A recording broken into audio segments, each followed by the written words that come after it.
सुमुखं सुहृदं सुलभं सुखदं स्वनुजं च सुखाय ममोघशरम् अपहाय रघुद्वहमन्यमहं न कथञ्चन कञ्चन जातु भजे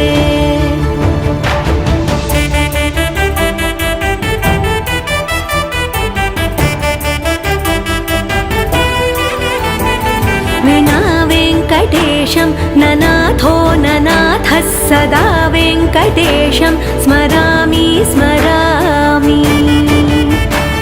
हरे वेङ्कटेश प्रसीद प्रसीद प्रियं वेङ्कटेश प्रयच्छ प्रयच्छ